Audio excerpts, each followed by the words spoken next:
I want to jump back a little bit and just touch on your life story a little bit. So I know you're in Paris, France right now. Is that where you're from? Yes, I'm French, yes. Okay. It's not Paris, but I live very, very close. So it's a small city, like South Suburban. So I said Paris, otherwise, Yeah. But it's very close. And so I'm from here. And so I'm 36, almost 37. I've been doing, so if you want to know martial arts, so I've been doing martial arts since I'm 13. I was doing a traditional martial arts. It's called Vo Vien An Viet Vo Dao. It's from Vietnam. It's a little bit between karate and kung fu. Kind of, I did that for like 10 years. And then I did MMA for a year. I was doing grappling, grappling MMA. And after a year, so it was 2011, I really fell in love with grappling. So I said, well, you know what? I'm just going to focus on that. I'm going to drop everything else. I'm going to do grappling. And, little by little, it became my full-time job. Yeah. So that's for, so if you want the full story, so that's for my sports life.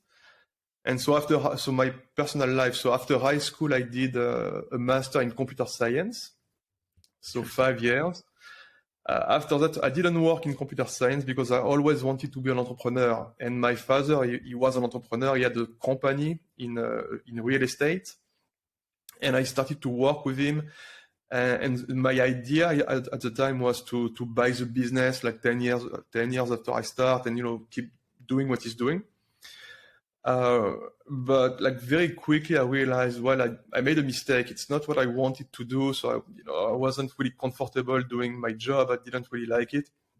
But it took me, I was like 25, 26, and it took me some time to admit it to myself and to my dad also, but to myself mostly.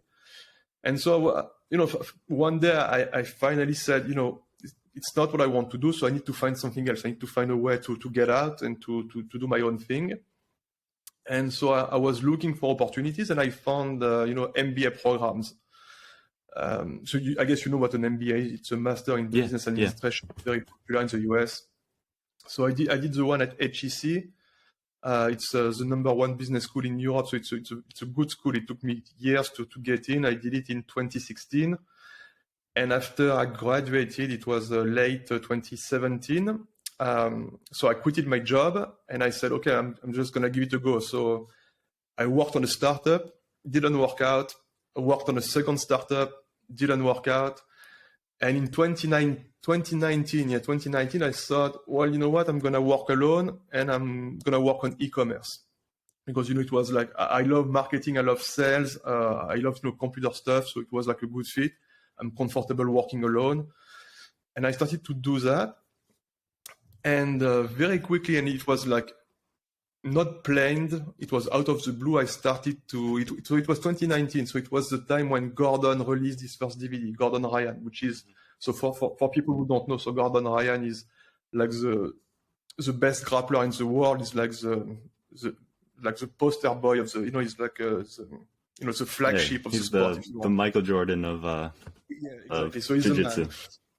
And he released a first DVD. So it was a technique instructional. So it was passing the guard, so which is very complex in jiu-jitsu. And the DVD was like 10 hours long or something like that.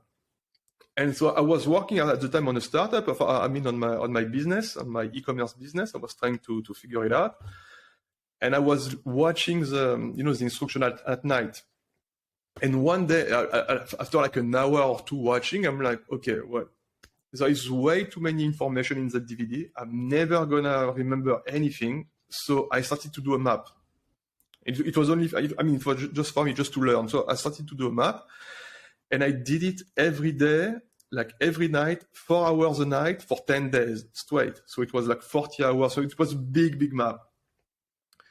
And it was like the first flowchart I ever made for grappling. And so I was using that map at the gym, and one of my friends, he said, well, Max, you should sell that. I guess people want it.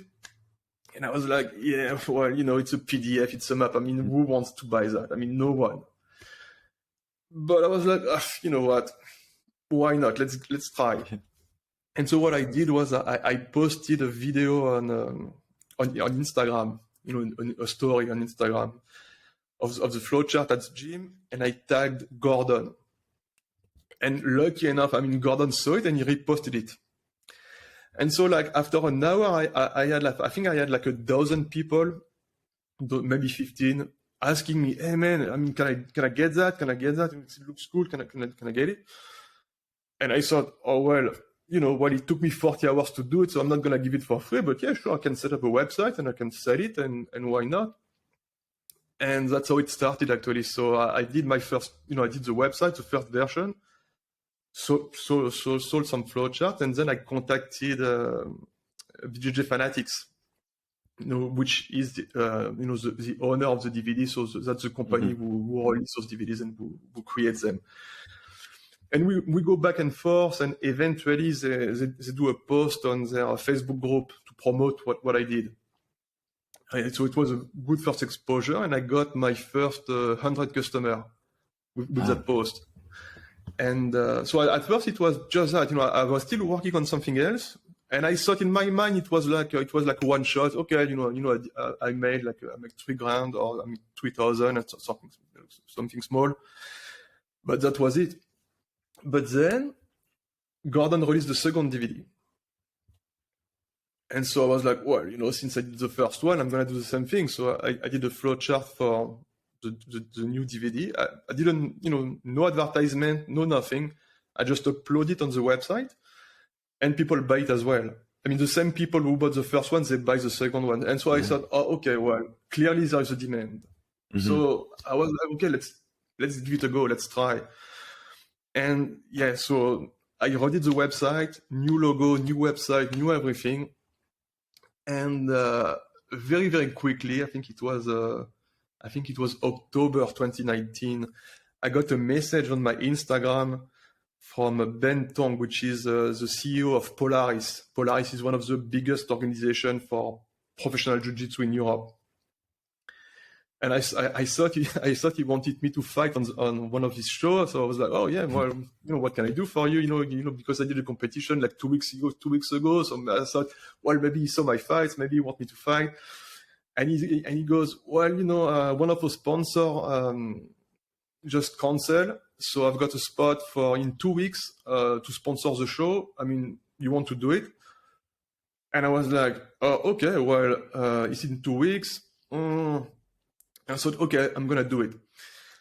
And that's how the blueprint came into play, because I was like, okay, so I'm gonna get into use the UFC Fight Pass. It's gonna be a big audience, so I need to have a product that appeal to as many people as possible.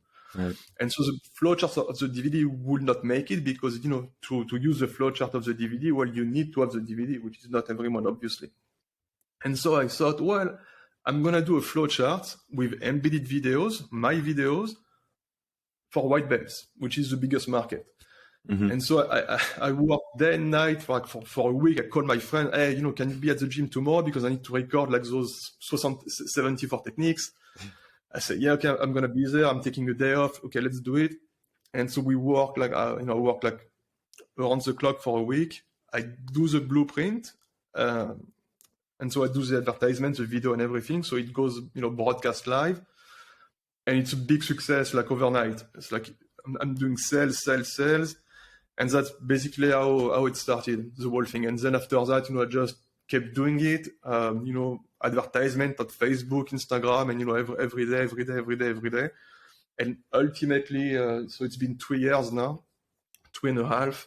So now I've got my app, and the business is growing every day. So it became my full-time job very quickly. So I stopped everything else, and now my full-time job is my passion. Basically, I'm just teaching and studying jiu-jitsu for a living.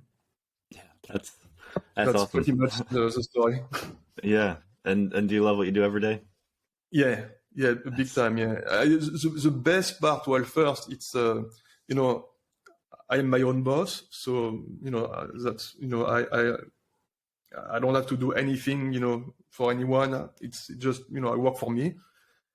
I work on something I love, and I have the luxury of having a lot of free time, so I can spend time with my daughter and train a lot. And that's it means the world. I mean, you can tell me, well, drop everything. I'm going to give you like $1 billion to work in my company like day and night. I'm going to say, no, thank you. I'm good. I'm enjoying my day, like this. Nice.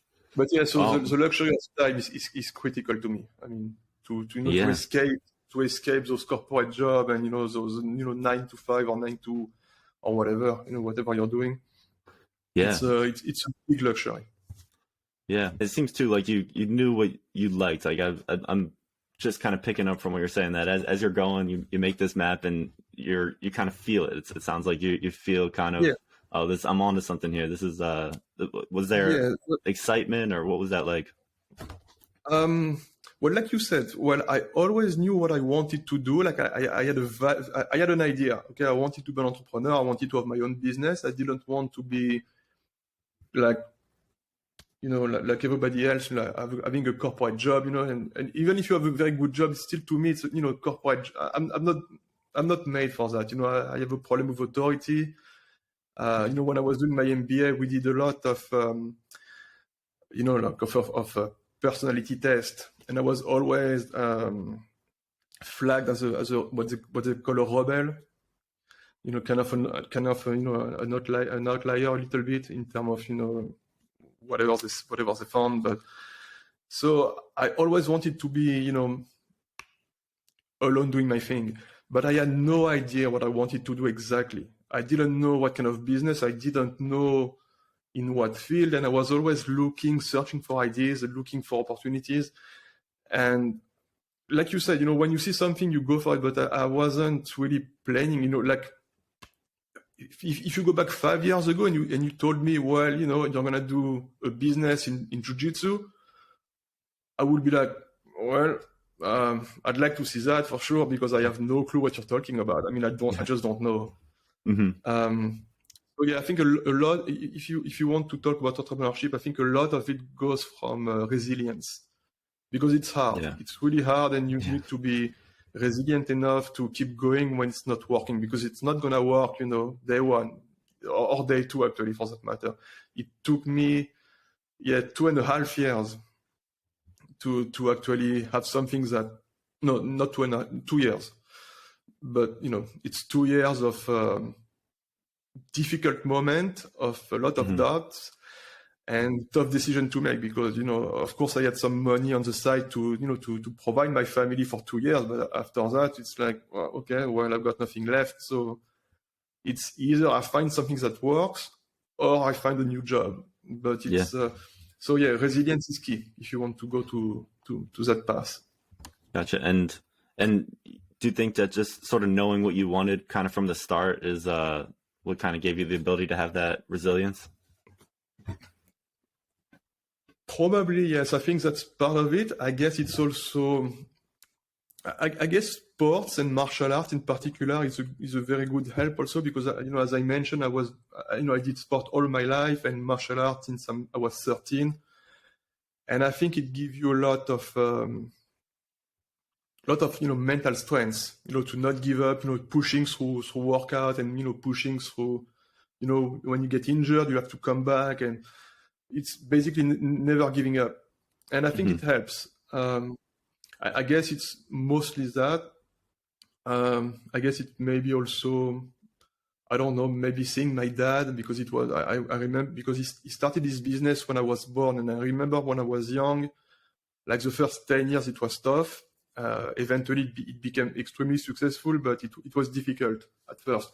And I have those images when I was young I was young, but I realized it was difficult. So I guess it's also part of that. Maybe it's also just, I'm not going to say I was born, resilient. It's not true. But I think it's martial arts mostly.